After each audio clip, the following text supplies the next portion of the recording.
Yep. Have we got a quorum? Yep. We have. Only need Okay. two. Kapai. All right. All right, committee members. So we'll now move on to a series of papers which are around our infrastructure program. First of which is a bit of an insight into our 24-25 capital program coming up for the year ahead. I do note the recent Chief Executive's KPIs that you've approved do include a measure around the achievement of this program, and so part of this paper is to effectively start the monitoring of that measure over the next financial year. So I think you will know Dave Wade from previous meetings, our Manager of Business Technical Services. Not sure if you've met Lisa before. So Lisa Drysdale, our asset management team leader, and had also been wearing all sorts of hats over the last few months. So I will pass over to Dave and Lisa to take you through this item. Thanks, Greg. Morning, councillors. Morning, Mr. Chair. I won't take too much of your time because Lisa prepared the slides for this, so I'll hand to her. I think before I do that, just like to acknowledge the massive effort that's gone into preparing the capital programme. There's a couple of things to note. One is that we are preparing this programme much earlier in the year than we previously did. So some big changes in the process behind the scenes. But in order to prepare it, we need a lot of input from a lot of people. So in particular, the operations teams under Adam's guidance have been very involved in identifying the priorities for the programme and making sure we've got the phasing right. Excuse me, I'm recovering from a cold. But also Lisa's team in particular, because we do an awful lot of asset condition inspection work and structural audits throughout the course of the year. And that input is important for us to make the right decisions about which investments we make and the time that we need to make it. So without taking more time, I'll hand to Lisa.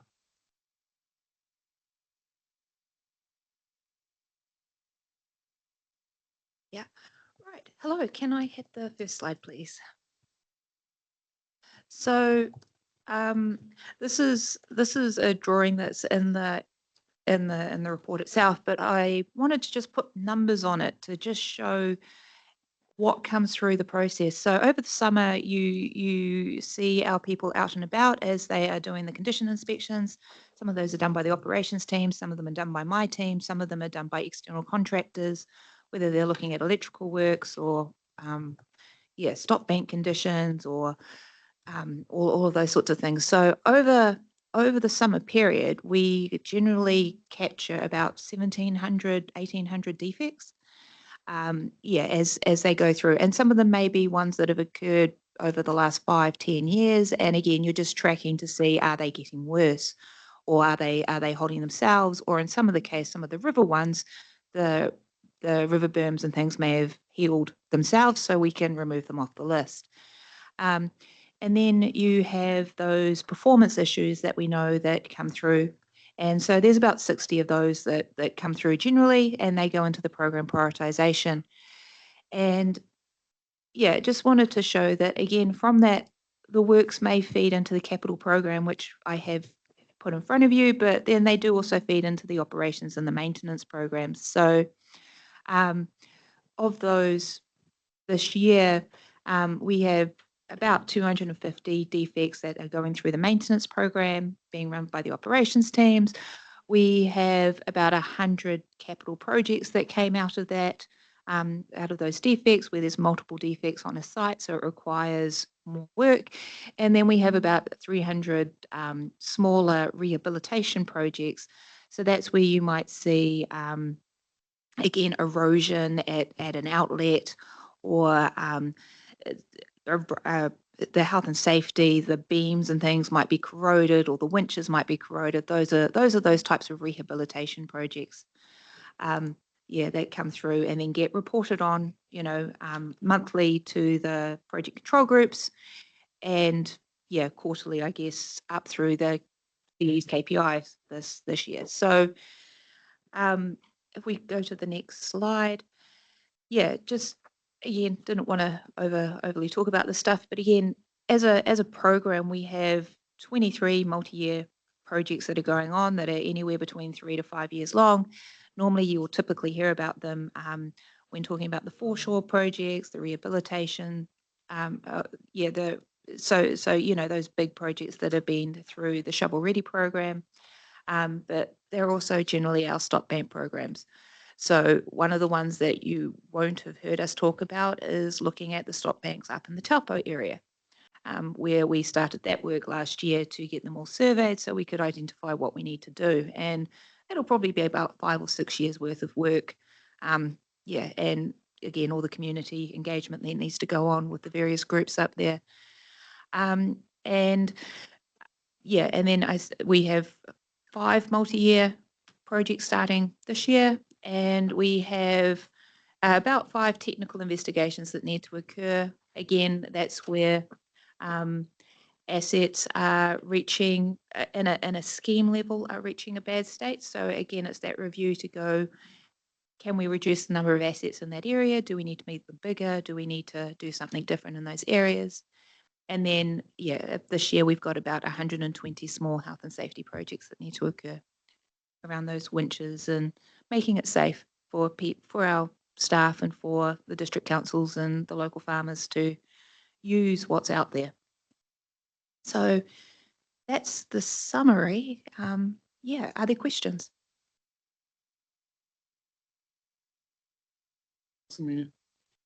Thanks, Robbie. Dave, you mentioned in the start that you started this early. Just as sort of an out-of-the-box question, but do you use Infor in any way in this part of this project and with the budget? And how are you finding it? Sorry. It's probably easy for me to give this question to to Lisa, but the answer is yes, we do use Infor.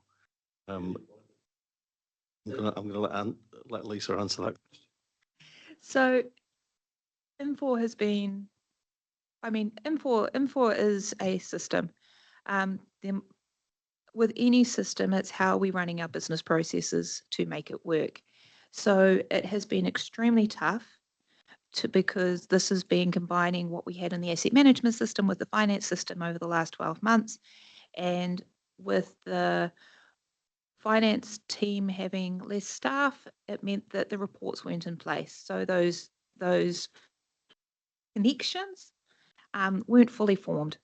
So it's only been probably in the last 2 months that we've actually been able to run the reports we need to do so that we can do capitalization, so that we can do these things. But the teams, the operations and the technical teams have been doing excellent work on getting the defects captured, whether we had to capture them on paper and then put them into the system, or whether we could capture them directly off a tablet so they went straight into the system. Again, everyone has been trying to do it better. So because my team also do the triage of what are all the issues coming in from the operations team, we're down to seeing about 1/3 of the issues that we were seeing 12 months ago. So that change management is happening, and you are seeing that across the... It doesn't change the fact that we all get grumpy and we all hate change and we all hate it when things don't go wrong. And even in my team who are sitting right next to the people who are fixing it, every so often you go, damn it, I forgot that I had to update that before I went out and it's just ruined my day. So these things still happen. If I may, through the chair, the one, I guess, feedback we seem to get and we're working through is the field manager aspect to Infor and how that, is presenting challenges. I mean, the technology we have doesn't always have connection. And so to use that technology in the field can be a bit of a challenge. And so that's feedback we've had from the ops teams, and that's one that we really do need to resolve. And so we have to resort to manual methods, and then that of course increases time, increases effort from people. But as Lisa said, despite the fact that we've had system issues, the integration with financial modules, the team's done remarkably well, to get through the valuation process, to get through the asset condition inspections, to get the accuracy in the data.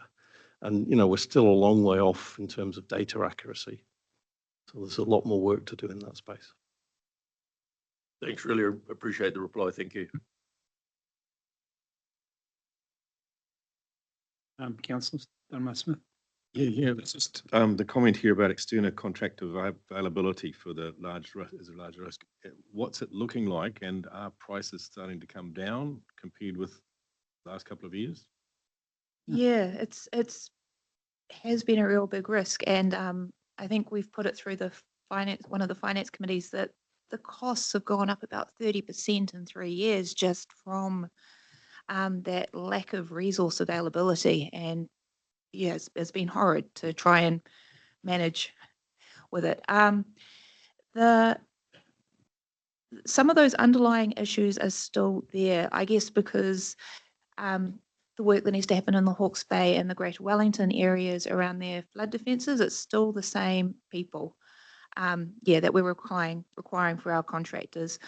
This last year, again, our projects are small compared to the widespread issues others had. So we'd get we'd have the Tompkin and Taylors, the WSPs, the big firms go, yes, we can do your design work, but we can fit it in 2 months' time because that's when we've got a week's window to do it. And you're like, can't you just do it now so I can build it? So those concerns are still there, but certainly in the construction area in the last 10 weeks, the workload is certainly cut off for them. In the last 3 months, we've seen it in the roading sector that, again, the amount of work that they have and the contractors are coming free in that space. It's just whether or not they can pivot to help us with ours.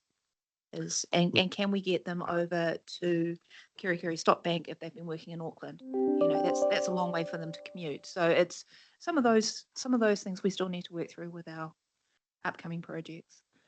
Just maybe add, I can. Chair, just one further comment around that. We have just embarked on a piece of work to really look at long-term contracting in a way that we haven't in the past. So we're looking through the LTP, looking at that forward capital programme and asking contractors to start considering whether they can give us some guarantee of service through that period, which is different to the annual process that we've been through. So that's something that we've just started. We'll give you an update on how that's progressing in the future. The other thing, if you're interested, there is a meeting with the Waikato Regional Construction Group, which is usually led by the Hamilton City Council. So we attend that and present our programme to them, which gives us great opportunity to see who's out there, who's interested in voting for contracts. But it also gives them some foresight in terms of what we're thinking about, what we're expecting contractors to do for us in the future. So that's in, I think, mid-July. Can I just add to that? Like me and Greg went down to Greg and Pamela and Janine and Chris went down to infrastructure conference down in Wellington, and me and Greg were lucky enough to sit with the North Island manager of Filligan Hogan, I think he is, and he was very interested in coming and talking to us about infrastructure. And as they had just put the Archimili screw pump into Southland at the airport, so he'd been involved in that, so he understood it, and he was definitely interested in coming back and talking with Greg and yourselves of seeing if they could fit inside our business model. So there's others, and that's a large, seriously large company. So I think a lot of this in the future is actually when you're tendering out one job, they don't want one job, they want 5 jobs, and that's where we're going to get the like then they can set up their business to do 5 contracts, not one. And there's a lot of cost in setting up one contract, but there's not so much cost in setting up 5. So I think that's the angle that we've got to seriously consider, that when we're tendering out contracts, that's not going to be 1, it's going to be 5 or whatever, and we'll get far better opportunity and cost. That's my opinion anyway. Would agree. Yeah. Councillor Smith. Yeah. Just on that, I know I look back at my previous experience, but the district would, at the beginning of the year, call all the contractors in to a contractors meeting, and they would be advised of what the work program was, and the team put together a bundle of projects, and they were large size, like Fulton Hogan's. There would be the mid-size and the smaller ones, so that you looked after your locals and so you gave out a reasonable amount of work and notice of it, and when those tenders would be called for, it's probably something that could be considered if it fits our business model. So yes, that is exactly what we're doing. We did that probably a month ago with the project managers, the external project managers, to say, here's the workload. Yeah, please put in your interest on which ones of those you would be interested in project managing for us. Yeah, and so that was the first step of that, and then we can develop project management plans so that we can then go out to the contractors and go, here's all the work. So that is absolutely still one of those things that we are doing. Described is big bundle for, the likes of Fort Hogan and the big contractors and smaller ones. On a regional organisation, you're probably looking at bigger bundles rather than small local people. Yeah, yes. A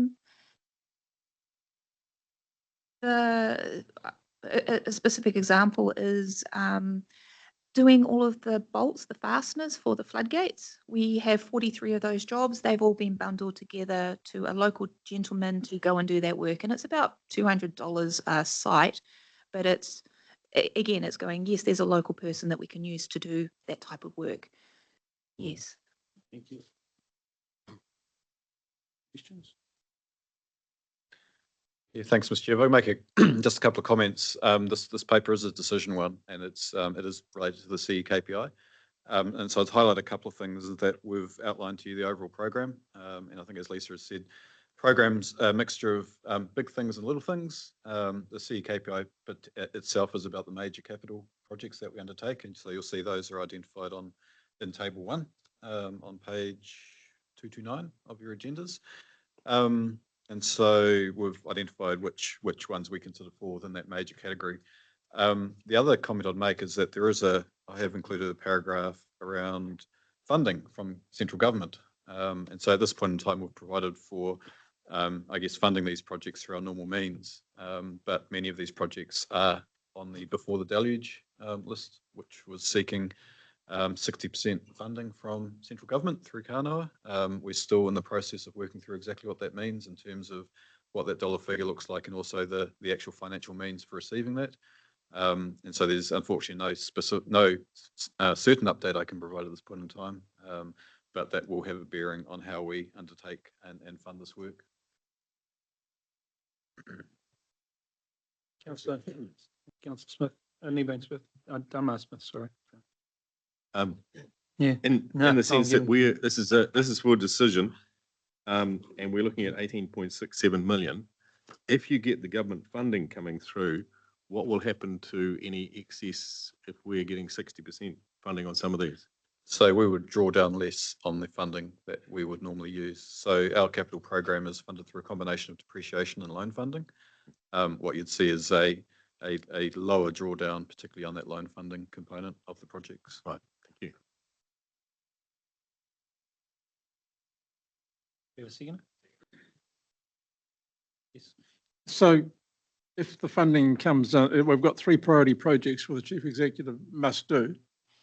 So if the funding comes in, the assumption is that will give that work priority over the rest of it. So the 3 projects are, there's the replacement vessel, which has already got government funding. Yeah. So that's not up for new funding. The Kerikeri stop bank is on that list. But whether we receive funding or not, the project will still proceed.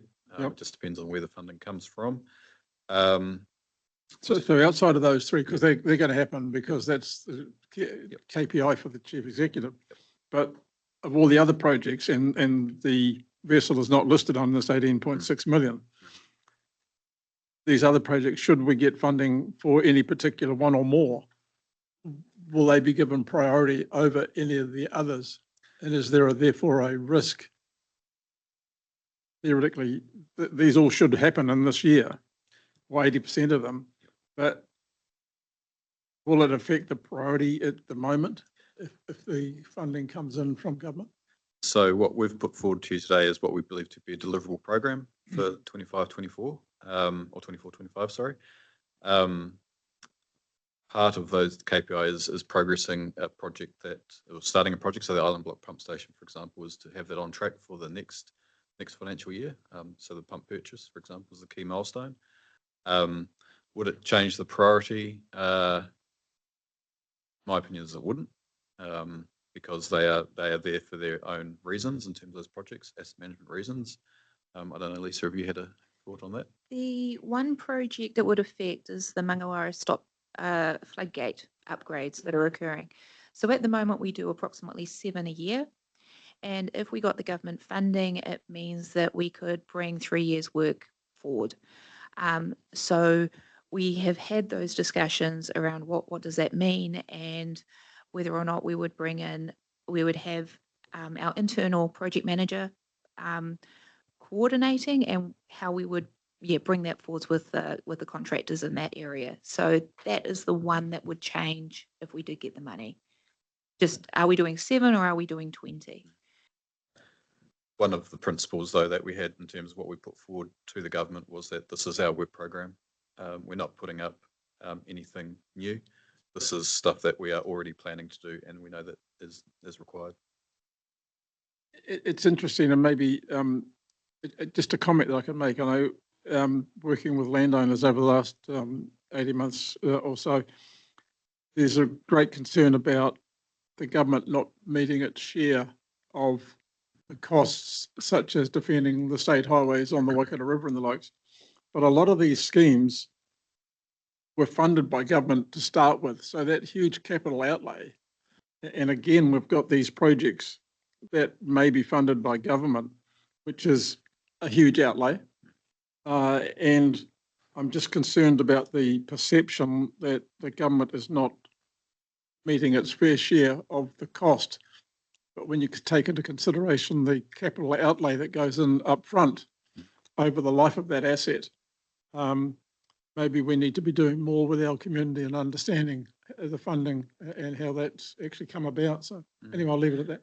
And for the reassurance of the committee, our key message to the government is that we are bringing them to the table because they have a responsibility alongside other beneficiaries to these schemes to fund.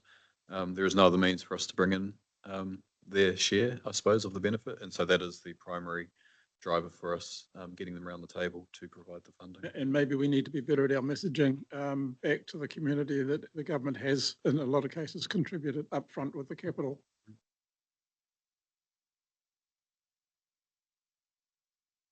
Any more questions?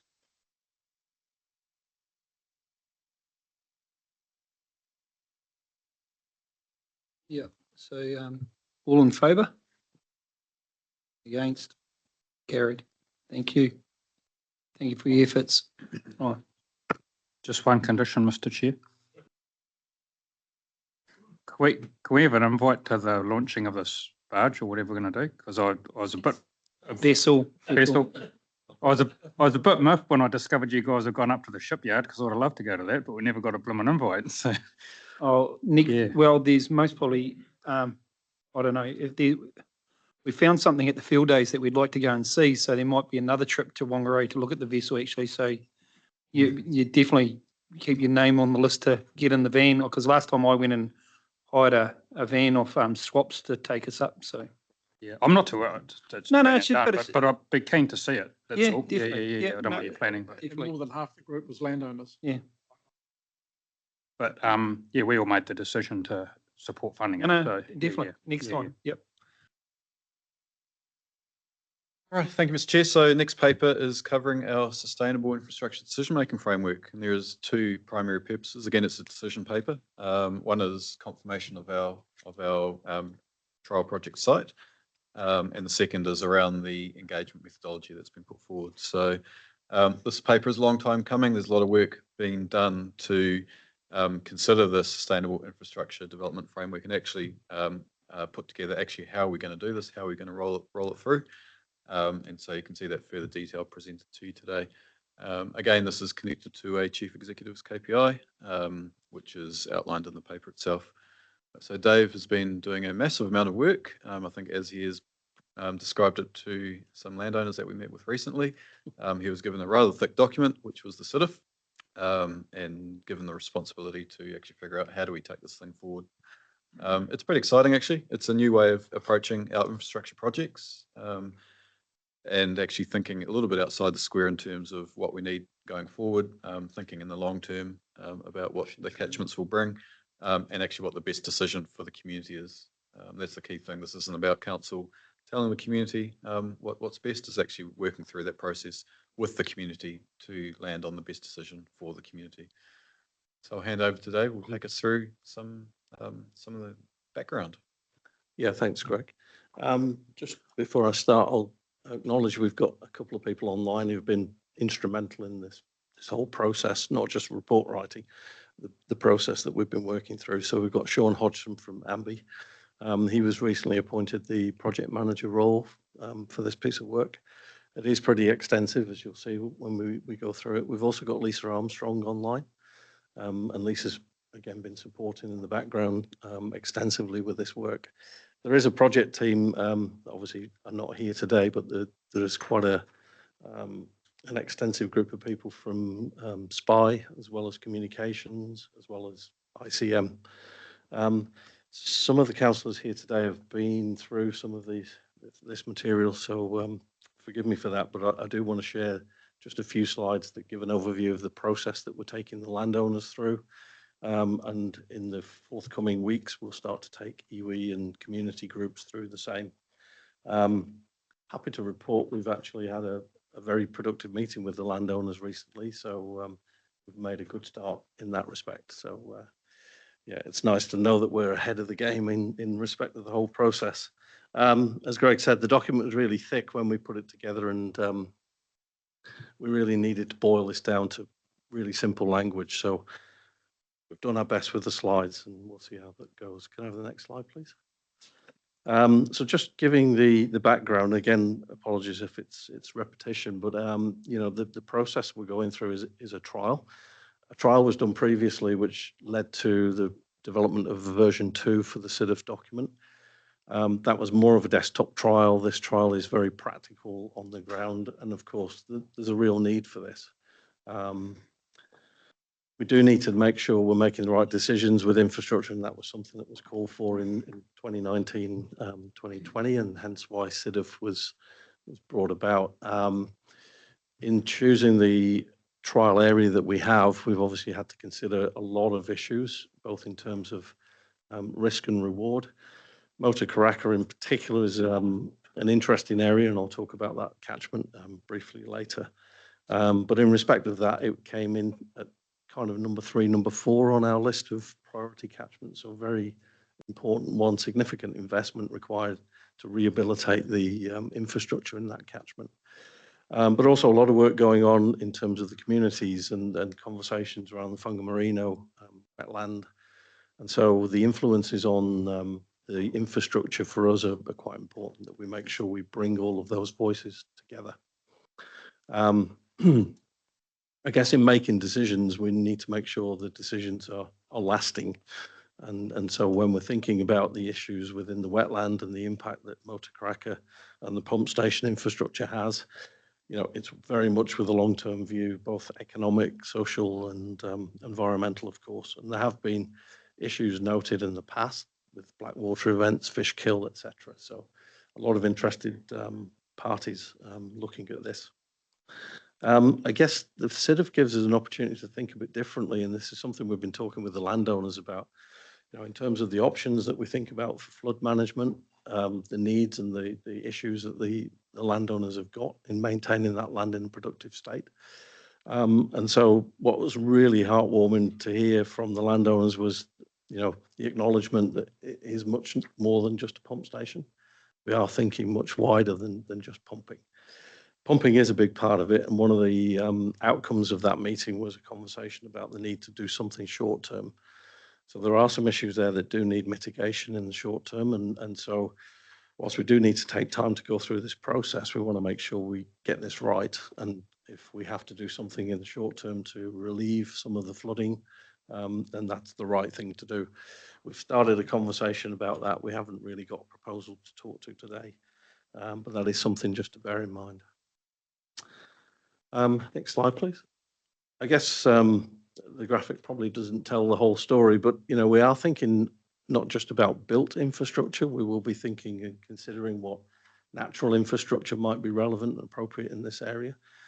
The issues that have been outlined to us by the landowners in particular around water security in drought situations, they need to be able to access water to irrigate. And so those are considerations that we'll need to make as well.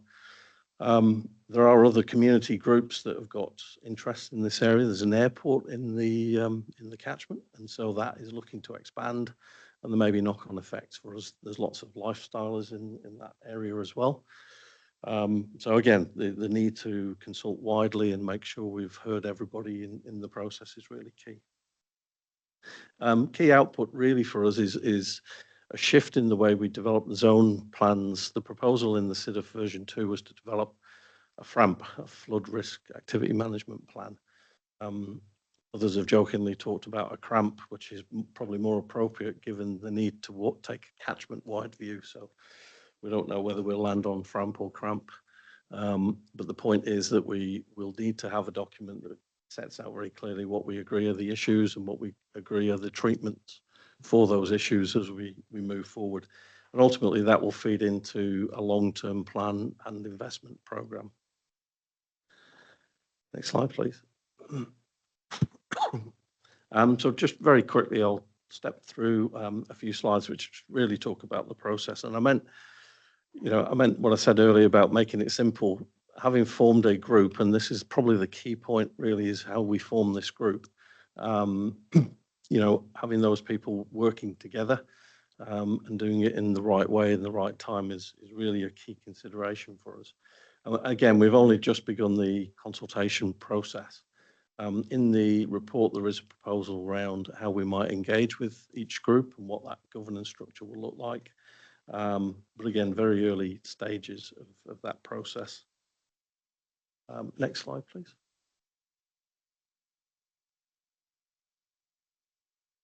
Obviously, first part of the process is to understand the issues. There is a technical term called DIPSA, which we will follow, which really gets us to look deeply at the issues and the needs that are driving change within this catchment, and to make sure we've weighed those accordingly, such that we can then start to think about options and ideas around how we might mitigate some of these issues. So that gap analysis is quite extensive. There will be a number of workshops required to achieve that. I'm expecting that we will need to think about how we integrate landowners with iwi, with the local community groups very carefully. There are a number of established groups, particularly for motor karaka, which makes it an ideal place. There is already conversations happening in that catchment. And so we may look to try and integrate this work with some of those groups. Next slide, please. Of course, given the successful outcome of that process, then we should, next slide. We should be at a point where we've got some candidates for assessment and consideration. The process is fairly straightforward, although it might appear a bit complex there with the coloured rings. We go through a multi-criteria analysis, which is looking at all of the issues and the needs and wants from the different stakeholders, and then through a course of iterative cycles, we finally get to 2 or 3 key candidate options that we'll then work through as a business case.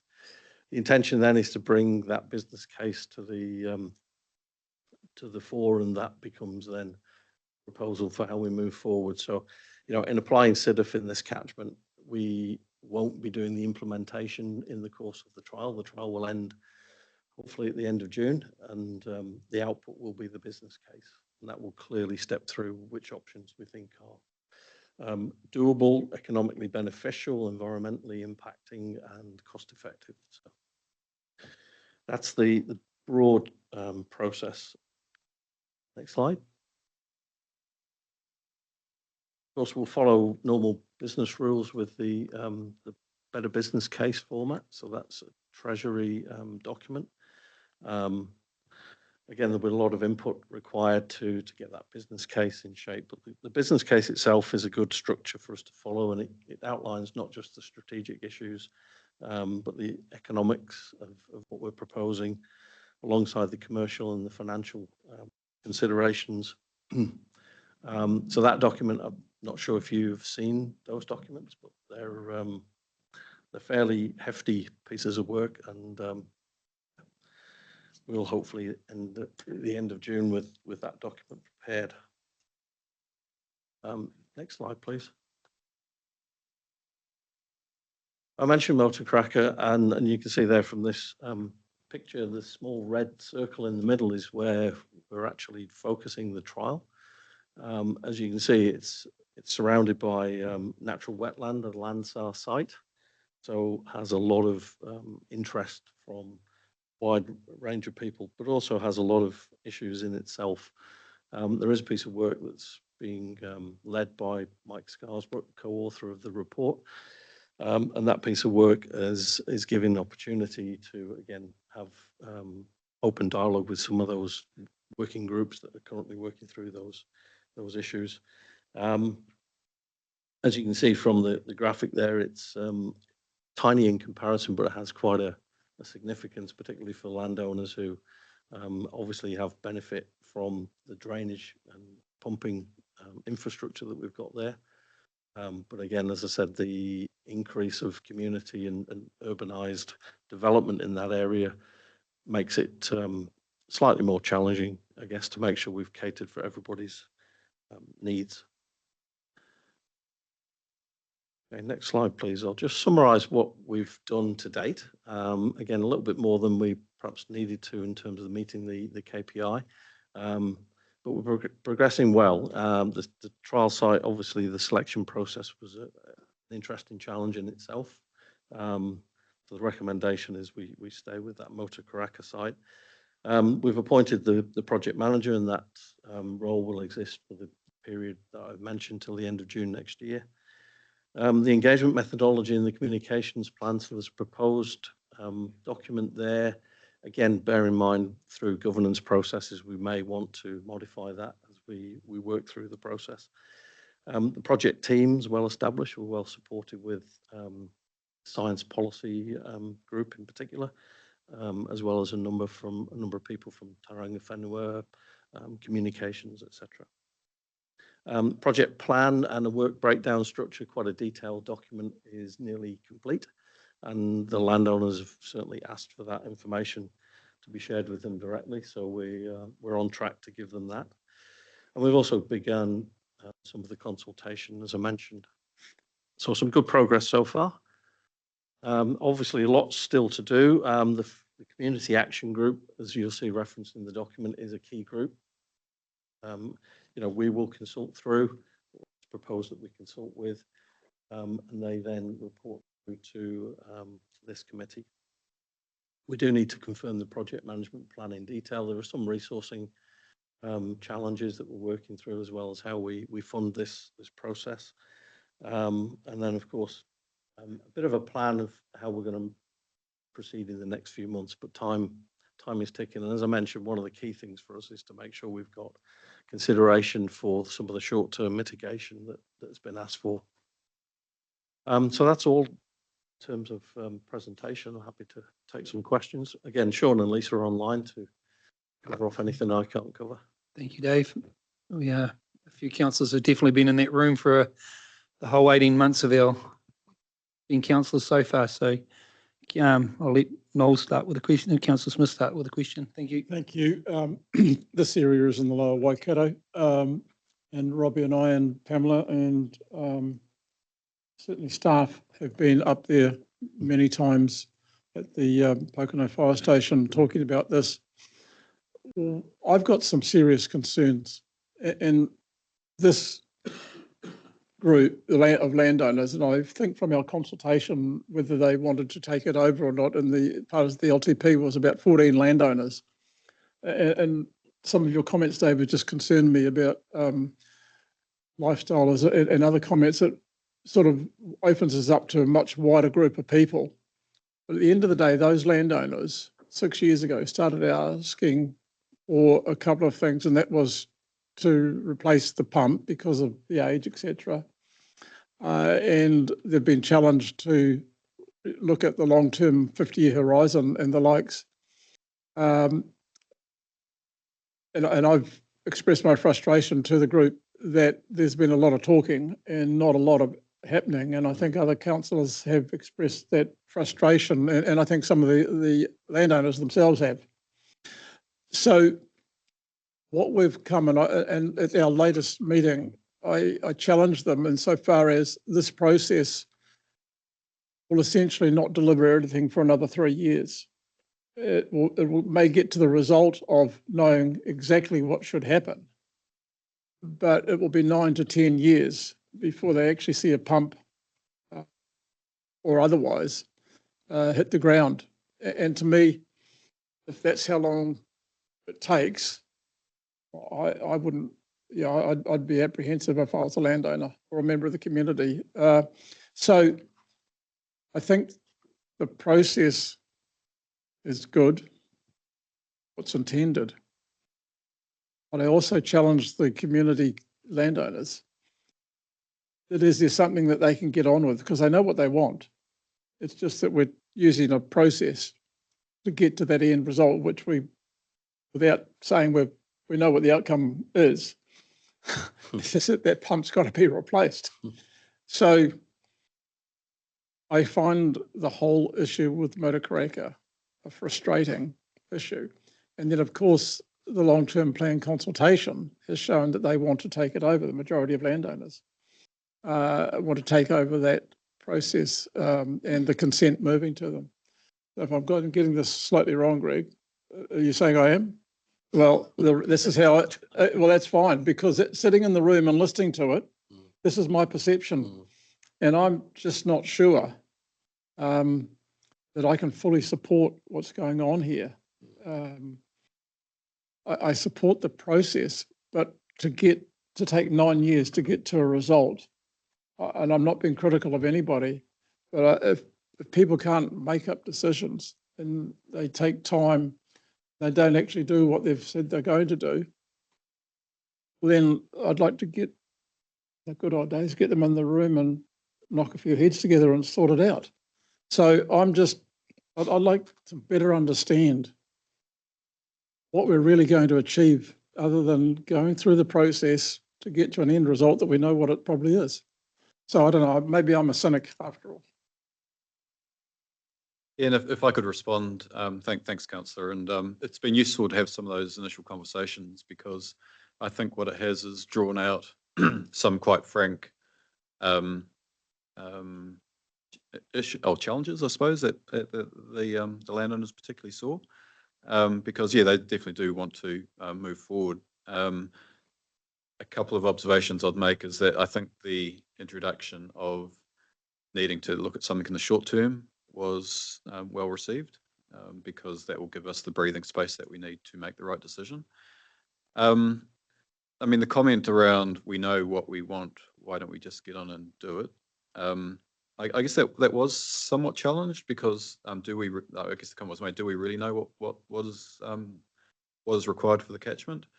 My observation from working with this landowner group over the last, however long we've been working with them, is that there are a number of different options floating around in terms of what could be done, even purely from a mechanical pump point of view. And those different options were outlined in the scheme review that was completed for us, which really kicked off this process. What this process will do is really take this community through a process to actually understand, do we understand everything that's happening in this catchment? Do we understand all the challenges that we've got? And once we understand that, actually, how do all these different options stack up against each other so we can make a proper decision?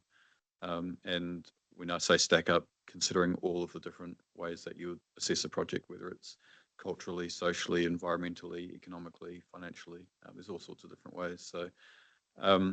So yeah, that was certainly my reflection from those discussions, is that yes, it will take some time. Yes, we do need to think about short-term measures to help that community in the meantime, to give them the space to have these conversations. But I certainly heard a willingness to give it a go, I think, to end on a better decision. For me, is someone coming in and looking at the last 6 years and taking another 3 years. It's disappointing, quite frankly, but it is what it is. and I'll support going through this process, but I do have an open mind as to what will be the outcome. So anyway, I'll leave it. I just share my frustration. And look, there's pressure on to get this done, and there's really no time to waste. Thanks. And I think about another reflection is that everyone has been quite open in acknowledging that this is a trial. So we will be learning, and where there are opportunities to pace things along, then we will take them. I think we'll, at the end of this process, we'll have probably a different approach as we learn through this, as we check and adjust what we know so far. I think we'll end up in a better place.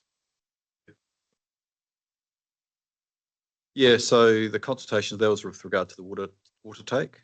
So there is a siphon water take currently, and that same group were asked to feedback on whether they wish council to retain that asset and therefore get a new consent, which is required, or whether they want to take over that asset and manage that privately. And the consultation feedback and the decision made by council was to pass that asset over to a private group to run that process from here. It's important to mention that because it is part of the overall picture as well, because the introduction of water into the catchment from that water take is part of the overall system that works for Motor Cracker in terms of enabling the productive use of that land.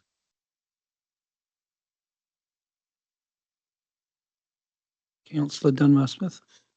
Yeah, my concern here relates to page 253, which is the phases and methodology. It talks about preparing environmental, social, economic and cultural information. Then it almost entirely ignores the economic side of it, in the sense that the only mention of economic is with the Maori technical advisory group looking at social economic considerations. This is something that is funded by ratepayers and targeted rates generally. So I just would like to see the landowner advisory group have a greater input and provision in terms of the economics of it. And that should be written into phase one and be considered, because what we're establishing here and approving is a formula to be used everywhere else. Yeah. And this council often talks about economic and then mentions it as social, whereas if you look at what Simon Upton was saying the other day, we need to know the practicalities of what things cost and how are they doable. So I just think there needs to be a separate line in there about landowner advisory group is looked at and tasked with coming up with economic impacts in conjunction with the regional council. Yeah, if I may, the process itself does deliver that, even though the words may not necessarily tell that story. So the process is obviously we do an economics analysis, and I believe that's already been done, and without doubt, the economics stack up. But in terms of the solutions, you have to get to a solution before you can look at the economics of that solution. So it's built into the business case process that we do the economic analysis. Put it on you. Sorry, not. Sorry, one of the issues that concerned Robbie and I when we went up to present to the community group or the landowners was that landowners were just thrown in with every other stakeholder, whatever, and we wanted to have the landowners who have the skin in the game, the money, the ratepayers, they were separated out so that they were given more visual involvement rather than just be lumped with everyone else. So, and then that falls out of that, the economics and everything else. So we were very conscious of when we were talking with them that they were a very strategic part of it, not just anybody. And I don't see that addressed in here. My concern here is this is a template for everywhere else that'll apply all over. Trial. Yeah, it is, but it'll become a template. So I'm just saying that landowner advisory group should actually have a visibility in here, whereas actually in the moment it's merged into the technical advisory group. And when you talk about economics, it's often looking at what is the cost of a pumping station rather than what is the impacts on the economy of a pumping station and also who's paying for it. In terms, so those factors need to be considered. Yeah, agreed. So I don't know how they can be modified to do that because we're due to approve the communications and abatement plan option. So through you, Mr. Chair, what I can do is we can, I mean, in principle, what you are referring to is exactly what the CIDF is seeking to achieve in terms of looking at options across all of the spheres, whether it's economic, practical, cultural, social, environmental. And so we can note an action to ensure that that is reflected through the methodology. Thank you. Councillor Kneebone. Yeah, thanks. Look, I think it's a good project. It does seem quite complicated, but, and I guess I'm perhaps leaning on Noel's comments. Inevitably, there are going to be some outcomes from this that are going to be quite welcomed by the community. There are going to be some other outputs of this that are probably going to be a bit bitter too. And the last thing I think we want to do is go through a really long process and still have a really bitter pill at the end. So if we know the pill's going to be bitter, the sooner we can start communicating that message, the better. And I'm not saying it's going to be bitter everywhere, but that's just the reality of what we're doing. So I would certainly, Greg, support where there's opportunities to expedite things. What's the word? Expedite? Yeah. Expedite things. Then I think we should. Particularly given it's a trial as well, you know. Just one question.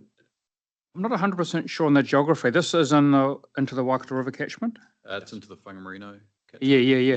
Yep. So just curious, so on, it talks about external audiences here on page 249, and it refers to the River Authority as it has a low impact on the River Authority. Just want to confirm, is that the River Authority acknowledging that Te Ture Whaimana is crucial for any of these outputs, in which case absolutely fine. If it's saying River Authority and it's meaning Te Ture Whaimana, then that word lows probably should be something else, if you know what I mean, but I could have misread it.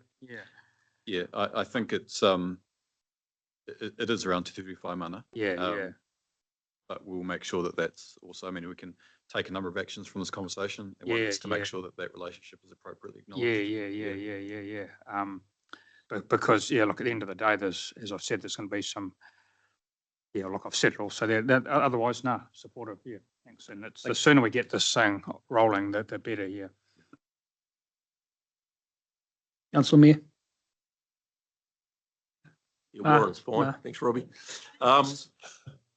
Why is this called a trial and not CIDF project number 1? It is the first project, I think, because we are going into it with the view that we are ready to learn. It is the first practical application of the CIDF. And so when we are involving folk, it's about being open to that learning side of things as well, in terms of checking, adjusting how we do things. Word trial, excuse me. Okay, Greg, you're aware of the paper that came to us in Risk and Assurance from KPMG on project management? Okay.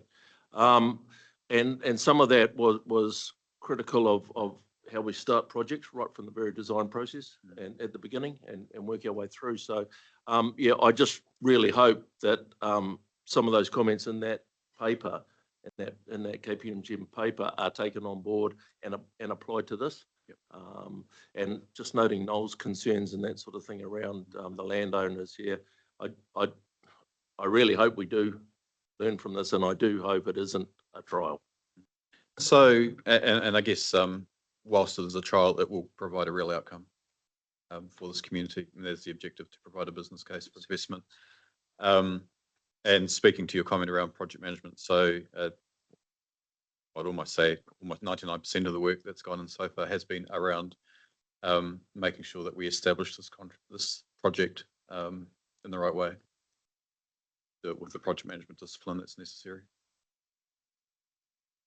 Thank you. Councillor Kneebone, enough.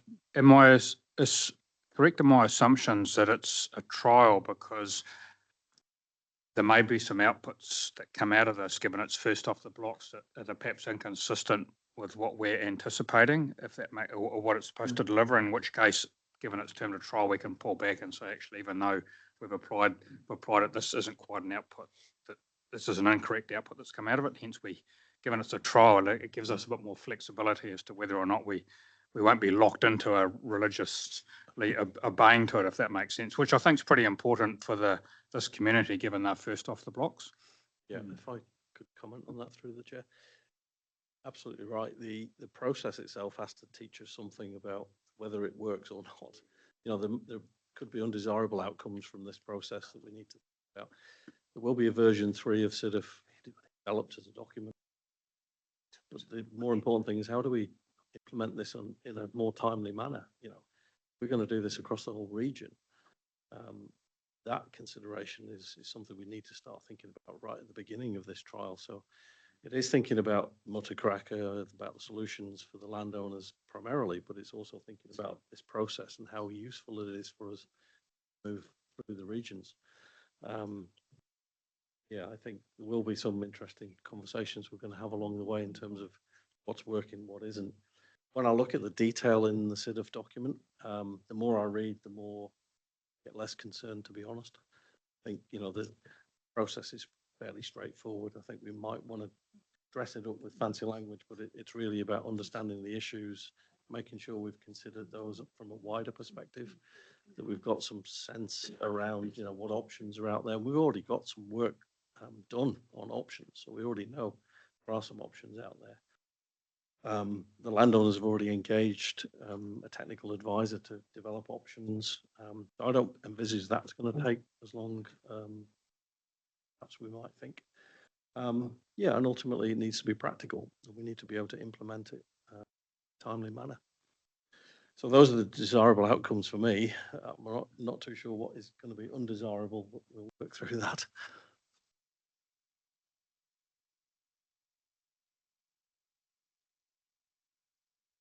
In my mind, an undesirable could be an output that's either economically completely unrealistic or unfeasible or whatever, you know. So, and that's always a risk because there'll be some quite entrenched views from different sectors of the community on what should happen in some of these places. And yeah. And I think you speak to one of the key principles of this project as well, which is around community partnership, because this is about going on the journey with the community to go through what we know, to understand what we know, and to understand therefore what's the best decision going forward. Yeah, and it's about giving communities certainty as well. You know, do they build a bloody $1 million new cache, or is this particular part of the catchment just simply not going to be viable in 30 years' time? You know, so that's yeah. Councillor Mahuda's got a question. Kia ora. Firstly, thank you for the report and the considerations that went into it. Support the comments of my fellow councillors with regards to project discipline and the timeliness of delivery, because I think we've got 2 more opportunities in this triennium through annual plan to see, you know, where some of this can actually be implemented. So what I'd like to get great assurance in the next report back to this committee about, I guess, not so much a dashboard, Greg, but confidence that what are the project disciplines we have in place? What is our oversight? When will we know that something needs to change? Thank you. Any more questions? I've been sitting in these meetings for the whole 18 months. I've been a councillor. And it's I'm not a constituent of this area, but these landowners are fully engaged and they've got really strong opinions, and they want some outcomes. And I think this is a really good place to have this this framework and this discussion with this group, because they're knowledgeable people and they understand what they want. And I understand there is little blocks of land getting subdivided off around it because that's the hill country, that's clay, and it's not nice to farm. And there's little areas getting subdivided off around it. But the majority of this land is farmland or the airport. So, yeah, I put when I was up at the fire station the other day, I gave Greg I said, you need to put this on steroids. And I put a mark in the ground. I said, I want to see a spade in the ground in 2.5 years' time that we're doing something. So that's what I'd like to see. I think this community deserves it after 6 years of where they've been. And I want to enable this to work and get an outcome that's what our communities want and our catchments want. And so I fully endorse this. And I just want to get on with it, and hopefully we get this starts the framework, because there's most probably 50 of these to happen in the next couple of years, and we want it to get on with it, that we've got a process that we just, okay, this one's happening, this is the process and done, and let's get it done. Instead of me and Noel and Pamela going to 10 meetings in a fire station and we still haven't got an outcome. So it just needs to happen. I hope I'm not being too vocal about that, but it's frustrating.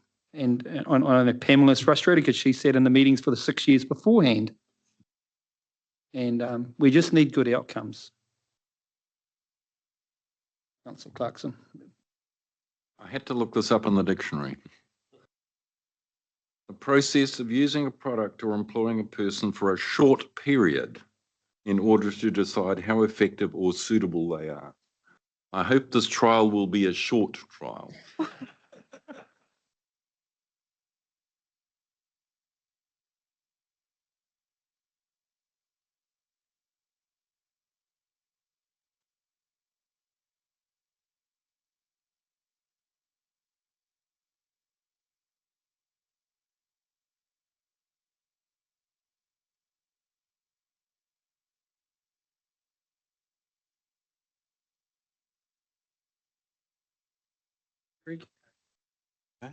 Hey?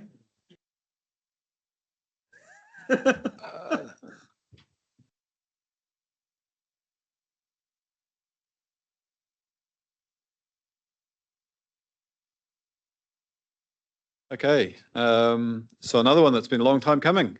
So a paper which is there to help council to consider decisions around self-administration and privatisation of our schemes.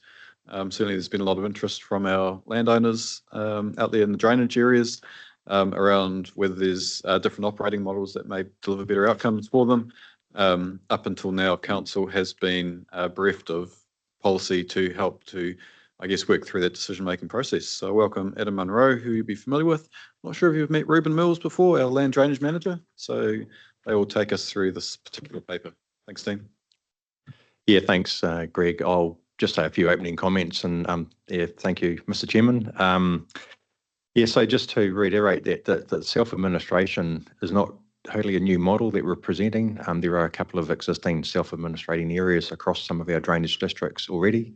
But in the absence of a policy to provide guidance and consistency to council as we consider future applications, we thought it was better to put something out there just to provide that, I guess, some robustness around the process. And I just will hand over to Ruben shortly, but just want to acknowledge the work that Ruben and Megan Woods, our land drainage advisor, has put into the process, and also want to acknowledge you, Mr. Chairman, and Councillor Smith for your involvement and support with the landowner group as well. And I think we're now reached a milestone moment where we can present it to the committee. But I'll hand over to Ruben to run through a couple of slides before we open up to the floor for any questions. Thank you, Mr. Chairman.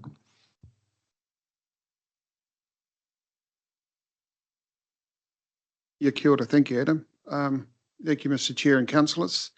Yeah, this is an exciting milestone, I think, to bring it to this. But as part of this, I always like to, I guess, introduce myself. I am the land drainage manager for the Waikato Regional Council. So I'm also quite passionate about land drainage and what it means to us as a region and to the country.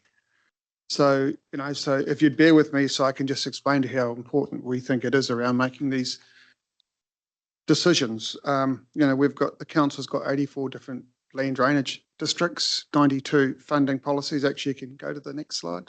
Thanks. Thank you. And there's about 180,000 hectares of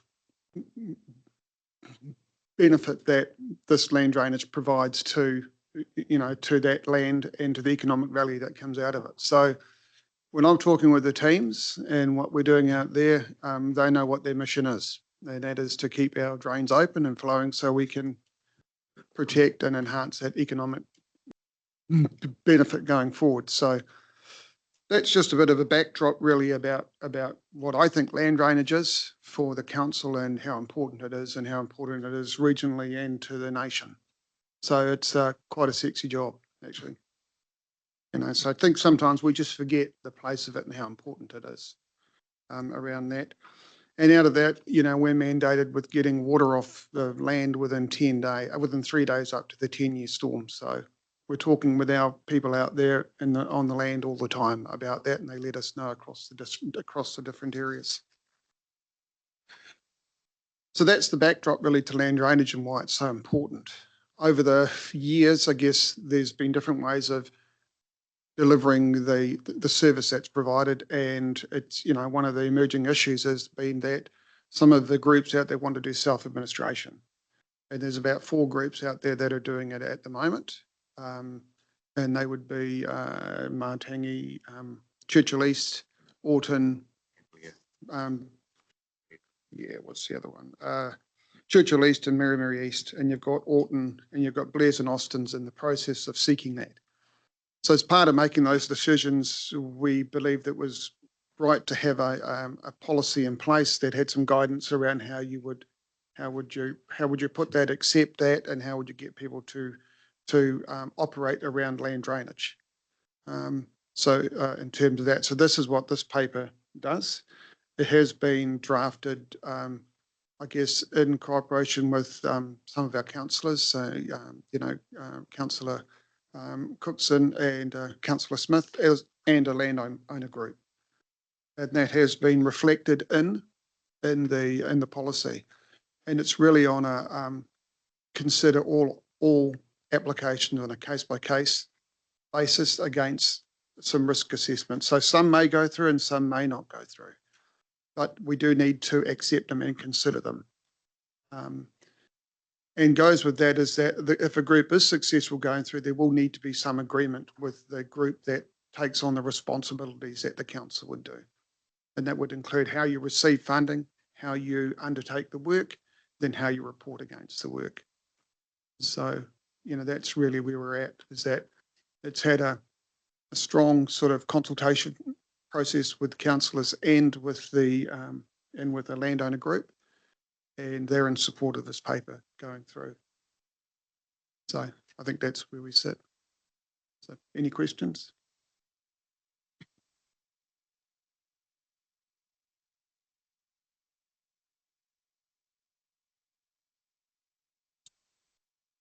Kia ora to the chair.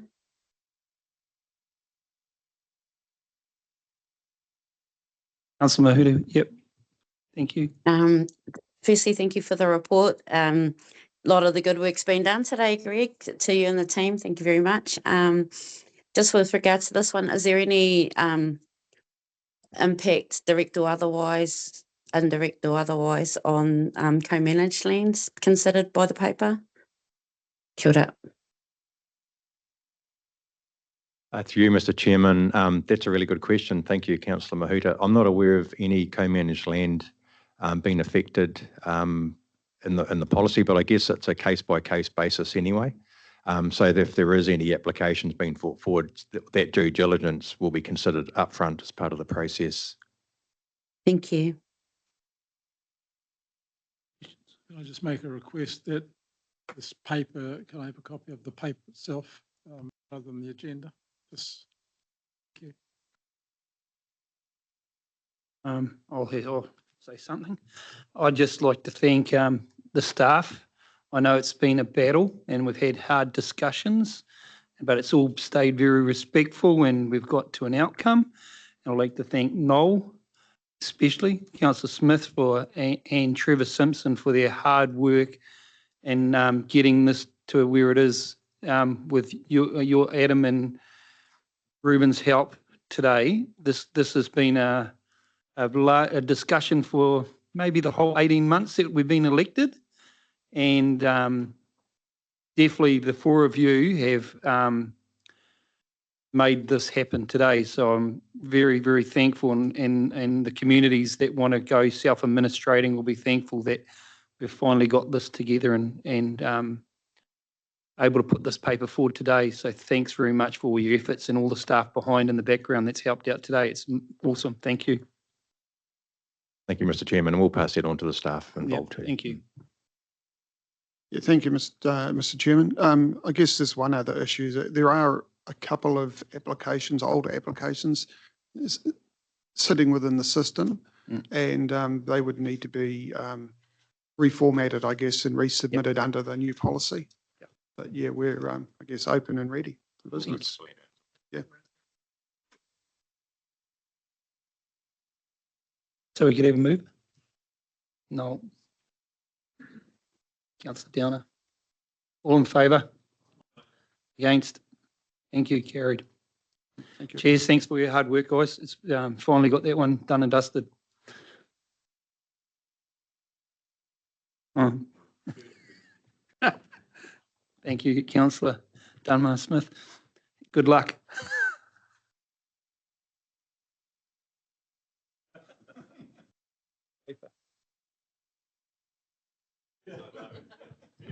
All right, we're on with last couple of papers for today. And so this is a little bit of a rerun for a paper that was presented to Finance and Service, memory.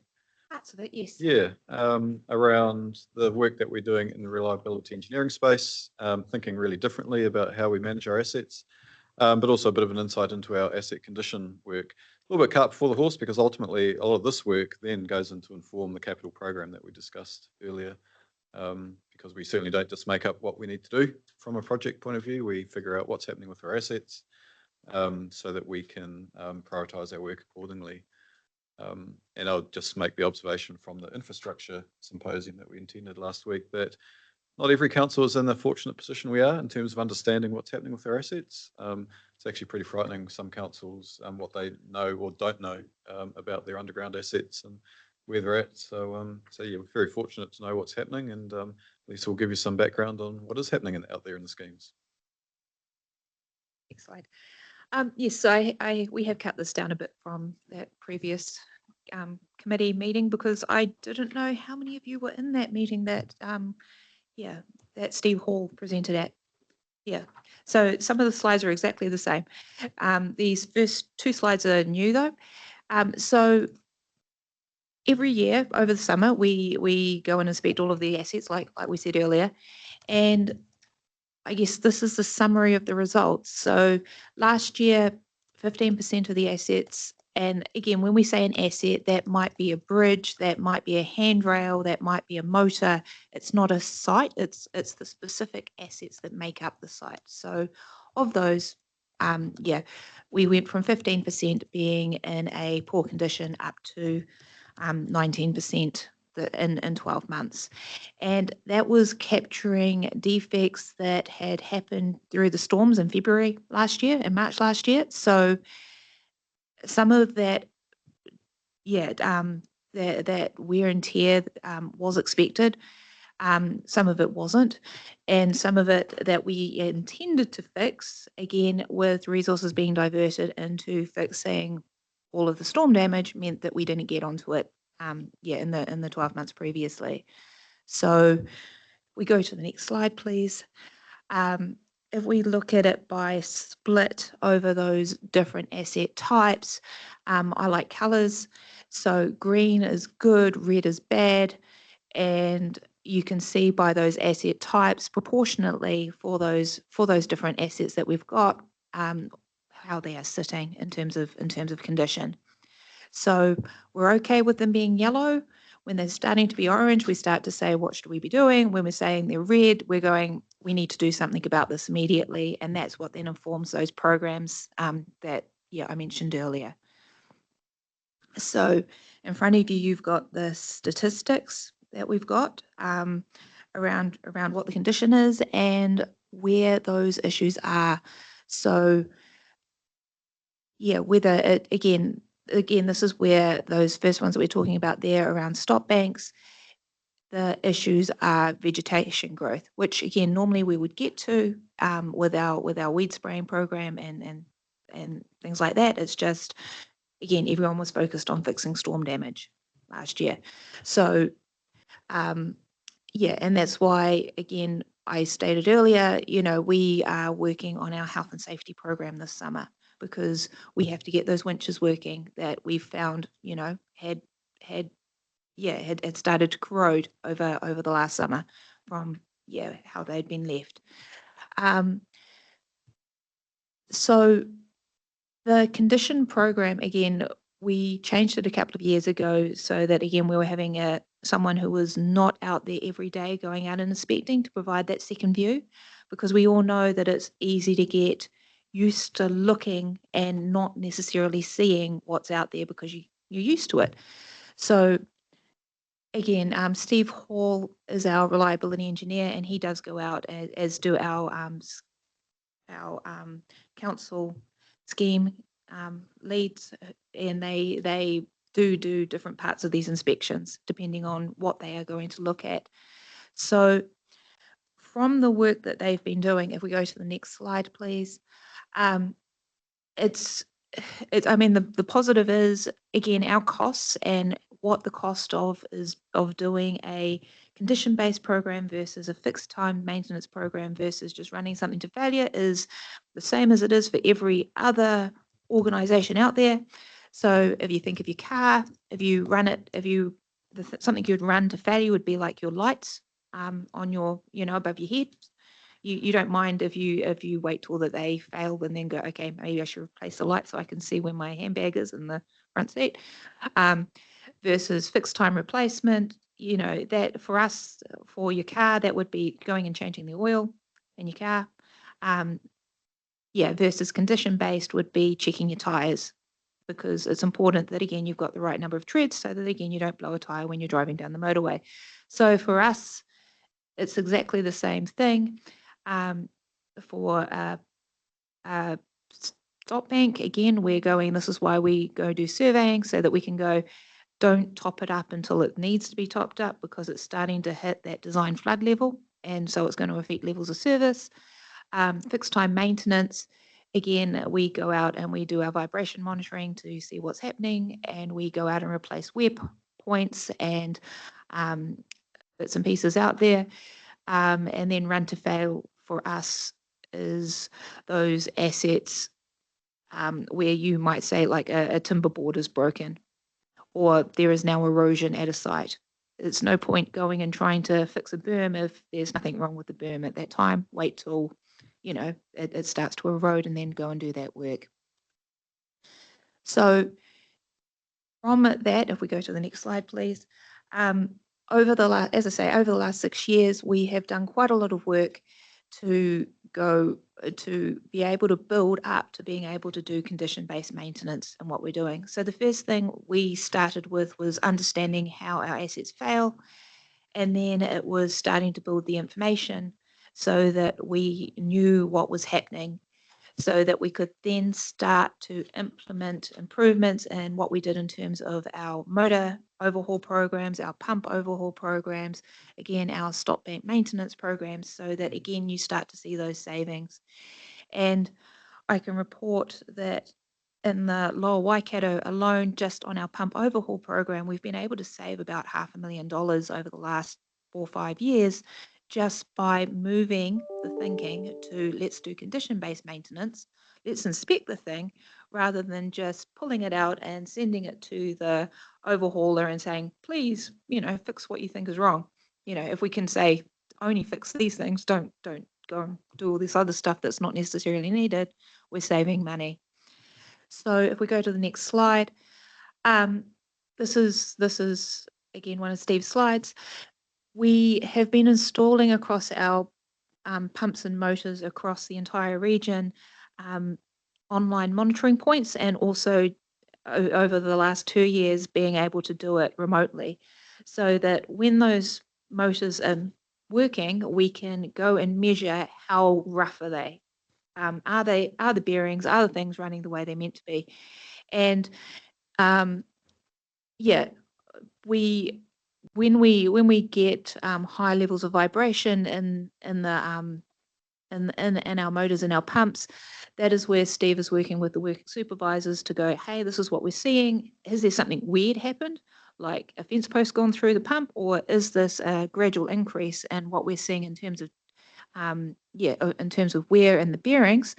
And then they're able to schedule those overhauls so that we can do them, when it's not in the middle of a storm, when you really need that pump. And from that, again, this has helped prove to the boys and girls out in the teams that this type of technology is really, really helpful to be able to, again, make sure that we're meeting our levels of service, but also that it is finding things and they are real. So that picture up there is Steve's fingers holding one of the bearings, the inner race of the bearing, and that was damage that again, there'd been crap in the bearing and it had worn it away and caused that kind of damage. Next slide, please. So again, one of those things we talk about is, again, moving from a fixed time overhaul to condition based. Again, the example here is Hill's pump, and normally it would take 15K to pull it out, get it painted, put it back in, and you'd go, job well done. From mine and Steve's many years in manufacturing, the time when something will fail is when you first install it. That is, if you don't touch it, if it's not broken, unless something is progressively getting worse, don't touch it. So that is, again, part of that why we've brought in the let's do condition based. So again, this one, it was doing a visual inspection. And doing the vibration monitoring. We were able to prove to the operations team that we were able to extend that life by 3 years. So that deferred maintenance cost means that it wasn't hitting our annual rates budgets, which is brilliant. I like not spending money. And then when it did start to fail after 3.5 years, I hate money. I hate spending money. It's I'm the one that no one likes. We were able to go, right, now's the time, it's time to go. And so we were able to push that asset for another 3.5 years, which, as I say, I consider a successful program. Okay. And that was the last slide. As I say, cut it down from what you'd seen before, but I thought those were the excellent examples of what we've been doing, and what we're trying to do. So again, doing some of this work, it means that we're able to free up people's time so that we can do other bits and pieces. And getting these runs on the board means that, again, our next program, which is a lot of these pumps went in the 1960s, 70s, 80s, their motors are hitting 40, 50 years old. You can't get replacement parts for them. So if we can start to replace out some of those old motors so that we can have some spares, we can slowly make sure that, again, we're keeping these things running and we're meeting our levels of service that we need to out there. There you are. Thank you for that. And I think, I don't know if the committee knows, but when these pumps have to be replaced, they're not actually in nice places. They're normally in very wet conditioned areas, and some of the ones that have become issues in the past, we've had to spend hundreds of thousands of dollars to get roads to them and put metal pads down so we can get 50-ton cranes there so we can get them out in bad weather conditions and that. So knowing what the condition of the pump is at any time is really important, that maybe we don't have to go down those lines so often. So I know one back in one of our properties about 10 years ago, I don't know what it cost council to put a 2K road in, and so a 50-ton crane could lift it out in some really bad weather. It might have been 2017, most probably, when we had the floods. This work is really important to, those 3 years of sweating, and we're not really sweating it. And that's what you need to realise. These assets are not getting sweated. They are still usable. Our old process was to pull them out after a certain amount of time, and even if they weren't, we're still fixing them. So this is a really good new way of how to operate our assets and how to get longevity out of them without costing us a lot of money. So 100% support it. So move. I'll second it. Can I make a request that a paper such as this or updated is included in the subcommittees, the next subcommittees, because I think that would give the landowner representatives particular reassurance that we are improving the way in which we are operating the equipment. Thank you. Thank you. Oh, Stu, you got a question? Yeah, no, good report, Lisa, thanks, and good progress on the stuff. Just quick question, how wide is the stock, there's a picture of some stock damage on page 296. Oh. How prevalent is that? Because to me, given that the farmers grazing out of the blimmin' beneficiaries, it's pretty inexcusable. Yeah, we've, my two scheme land officers have dealt with all of the worst ones. So they've all been fixed in the last 6 months. Yeah, no, my question is, how prevalent is this sort of damage is what I'm asking, yeah. I could get you a count of, and Just but roughly off the top of your head. It's only a handful, then that's fine, but if it's happening quite a lot, then yeah, I'd say I think the number was about 54, 56 sites where it was the photos look like this. So it's less than 2% of the okay. yeah, and we've got what 300 people, 300 licensees out there. So it's not a huge number. It's just some of them, yeah, they've run bulls in the middle of winter, and But why do we still allow them to? we don't. It's in their contracts. It's Hmm. has anyone seen it before? You get the call and you're out there, and then you're like, damn it, that's happened. Yeah. So do we do something about that and either pull their lease or tell them to take off? We certainly, the work supervisors and the scheme land officers are out there discussing it with them, yes.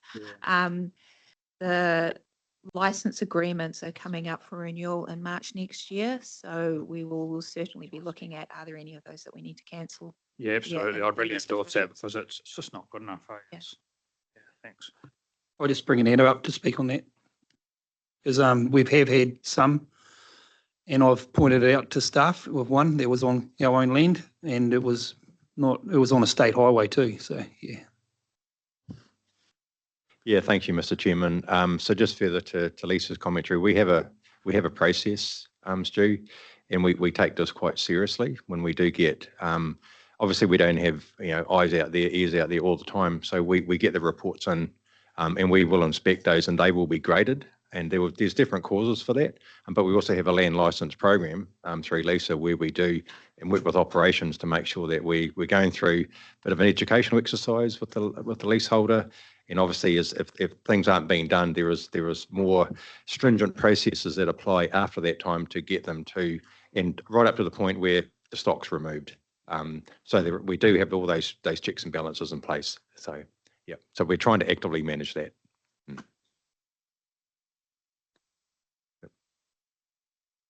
All questions done? So we got a mover and a seconder, so all in favour? Against? Carried. Thanks very much for your time. Cheers.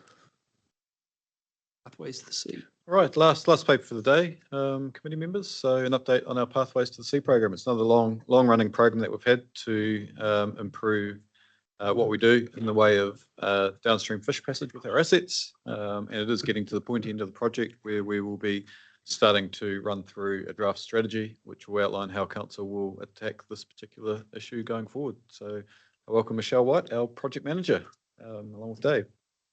Thanks, Greg. Has everybody met Michelle? I'm sure she's presented to some of you. So Michelle's one of our team members in the environmental compliance team. So she's been leading this program from the beginning, I believe. So she's been assisted obviously by a number of colleagues within that team, but also a much wider group of colleagues. So I know we're competing with lunch, so I'll let Michelle just take you through. She's only got 3 slides, so hopefully that will. Yeah. Thank you, Dave, and Greg, kia ora koutou, Chair and councillors. I've just got 3 slides to take you through just to share some recent work that we've done this season. So this is in the report as well. So this is the fish-friendly McEwen's pump at Huntly Golf Course. So this is a brand new fish-friendly pump, the first of its kind in New Zealand, and it was manufactured here as well. So it was installed at Huntley Golf Course Pump Station at the end of last year, and it was installed as a trial, and it was tested for its fish friendliness this summer season. So really good results. We had 114 eels through the pump and 97% fish friendliness. So out of those 114 eels, 2 suffered some injuries and 1 had delayed mortality. But we think that one with delayed mortality was just a result of poor condition. So overall, really, really good results. The largest eel through was 1.2 metres. So just showing that that pump is really good with large tuna as well. So just showing some photos of the eel monitoring work. And the photo on the bottom right is the blessing of the pump in January. So next slide, please. So the next pump is the Archimedes screw pump that was installed at Mangawhero pump station. So we tested this one in 2023, but we also did another round of monitoring this summer, and that was to focus on large eels through that pump. So we translocated a few large eels into the catchment, and those 3 large eels travelled through the pump and they were in perfect condition when they came out. So that pump shows pretty similar results to the modified McEwen's pump with 99% fish friendliness. So another awesome result for that pump. And then the third slide is we did a trap and transfer program this year. So we did trap and transfer at 2 pump stations. So trap and transfer is just basically trapping the eels upstream of the pump station and then taking them downstream so they're safe. So they're transferred into the Waikato River. So we did it at Bell Road and Motukaraka pump stations. And overall, we had 350 eels, or estimated 350 eels that were captured, and they were released into the Waikato River. And we had a Waikato Tainui contract to help us with this. And he had his own net design based on his own traditional methods. So that program worked really well, and we're hoping to roll this out on like a longer term annual basis. So just some photos there showing the catch bags with the eels, and then a picture of them being released into the Waikato River. So those are the 3 key pieces of work that we did recently this summer.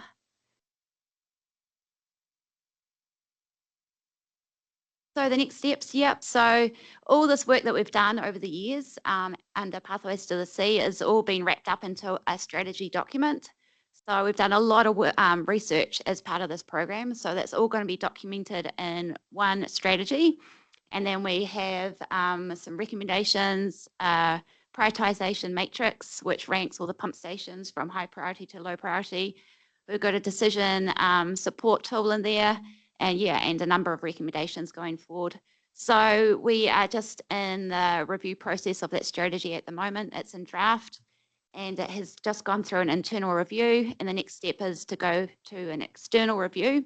So we've got some of our funding regional councils that have been supporting the program. They're going to do an external review for us, and then it will come through this committee as well later in the year, and the subcommittees as well.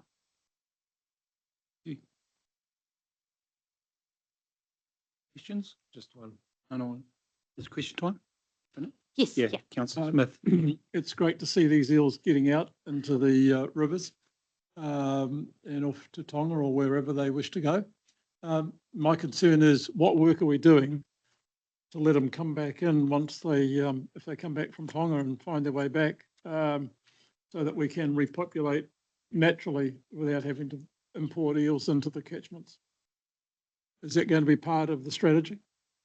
Yes, thank you for the question. Yeah, it's a very good question, and something that we are looking at as well. So at the moment, the only option is through a gravity bypass in the floodgates. So we are doing some work on the floodgates we've done a number of trials on floodgates and just using automated systems and trialing those. So it is something we're definitely working on, but we don't have, a definitive solution at the moment, but we are doing some trials as part of Pathways to the Sea. Because at this stage, I see we've only done half the work. Yeah, well, well, the downstream migration, that's where they do get injured and killed. So that was the focus of the strategy because of that fact. But the upstream is definitely something we're considering and working on. Councillor Griff. What was the, previous to these fish-friendly pumps, was the fatality rate for fish, is it 100%? Yeah, some of the pumps, the traditional axial pumps, it is 100%. Yeah, so it's yeah, a really big mortality rate. Okay. Well done, thanks. One question, if there's no others, are there any other questions?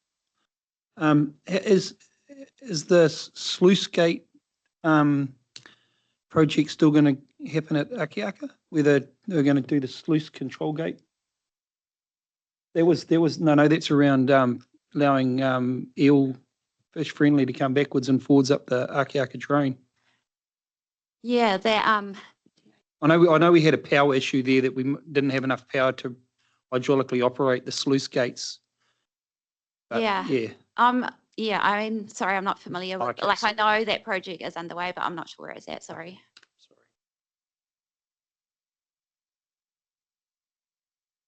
Seconded then, please. All in favour? Against? Carried. Thank you. Thank you very much for your efforts. It's I think we're all happy to see the tuna moving on and getting to spawn and where they meant to be. So thanks very much for that. Awesome. Thank you.